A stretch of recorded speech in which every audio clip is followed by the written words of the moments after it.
Hey guys, another viewer writes into me an email sharing her story. Her name is Gina. She gave me permission to use her name, and I'm going to share her story of how she exited the Jehovah's Witnesses religion. It says, "Hello, Michael. I don't mind if you use my first name when talking about my testimony. I've known God ever since I was 5 years old, but I'm going to fast forward to when I was 27, when I was introduced to Jehovah's Witnesses. Even though I had known God before I met the real Jesus, I was still confused about what the truth was in this life. So when I met my first husband, he's the one that introduced me to it. There was a lot of things that were true about their belief, but even as a newbie, I still felt something was very wrong, even though I couldn't put my finger on it. So throughout 15 years, I was associated with it. There were a lot of things that felt off. First of all, there were a lot of very sweet people that I encountered, but then there were a lot of very negative or depressed people, which I understand, but my ex-husband was very devout. He was the kind of person that would put a bad taste in your mouth when it came to religion. But nonetheless, I became indoctrinated and felt tormented or very bad if I didn't make it to the meetings. I never went out in service because I wasn't baptized, so I strived at some point to make that a goal. For a long time, I believed in their Bible. I think I learned more about Jehovah's Witnesses after I was out of it than when I was in it. I think a lot of us actually learned a lot more about Jehovah's Witnesses when we left it than when we were in it. I noticed a lot of people did the things they did, going out in service, going to your house for Bible studies, even going to meetings because it was like a job instead of a way of life. A lot of people that were Jehovah's Witnesses used works as their way of salvation. And even still, they always said that there was no guarantee that one would make it into paradise. So even doing all that work, that hard work, you still weren't guaranteed salvation through Jehovah, which was very disheartening to say the least. After I stepped away from the doctrine and learned about a couple of girls on TV that shared their testimony that they were raped or fondled by one of the overseers or elders, and they swept it under the rug because they didn't want to tarnish their name and their whole commitment on disfellowshipping. I think it's downright horrible that one would send their own family or friends away, ghosting them because they were doing things that weren't approved by the organization. That's horrible, because if somebody's falling away, what better time to be close to them and help them and to love them, not forsake them, thinking that some kind of punishment would better serve them. And yes, I know the suicide rate is very high in that organization. Even you told us about the times you tried to off yourself.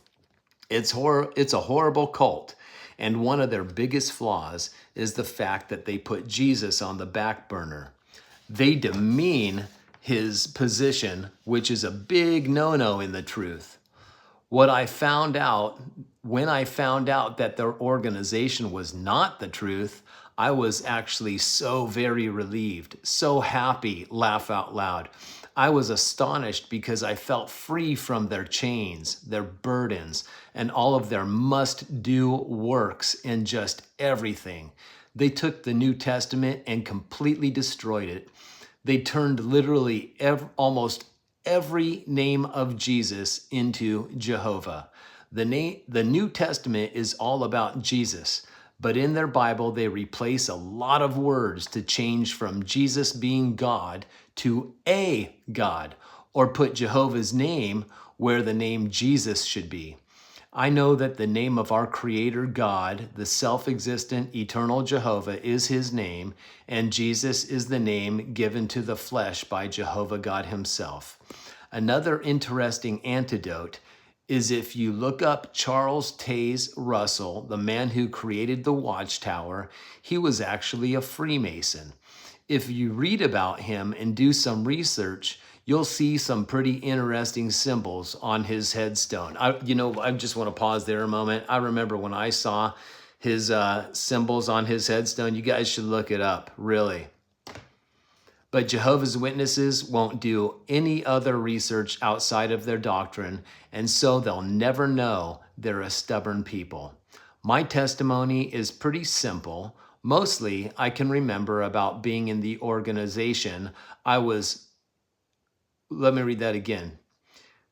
Mostly, I can remember about being in the organization was guilt. There was a lot of guilt I felt all of the time.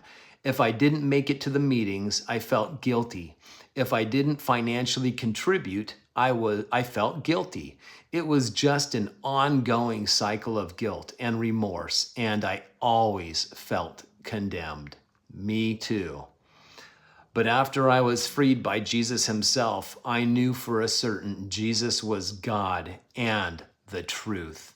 I have learned that in every religion, it's man trying to reach God, but in true Christianity, it is God trying to reach man. And that's where the email ends.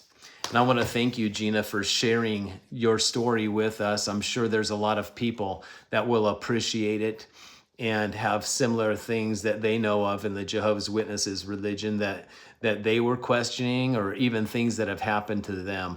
The depression, the guilt, all of that, not ever doing enough, not going out in service enough. That means going out in services when they're knocking on doors or preaching their stuff publicly, or even over the phone or whatever. You feel like there's just never enough that you're doing so that you can survive God's wrath at Armageddon and make it into what they call their paradise earth, the new system of things where very, very elite Jehovah's Witnesses will make it into because of their good behavior. It's all works-based, you guys, totally. There is no grace in this religion at all. It's all about what you're doing for God and doing for mankind. It's all about your works. So Gina, I'm really glad that you got freed from it.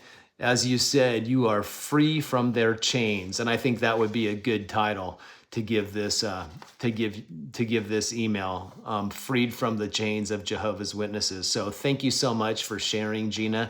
If you have a story you would like to share with me, you can write me at michaellehre@yahoo.com. Michael is spelled Michael, last name Lehre @yahoo.com. And when I get my chance to read it, I will share it with the audience. Thank you so much for watching, you guys. I love you all, and God bless you all, and we'll see you next time.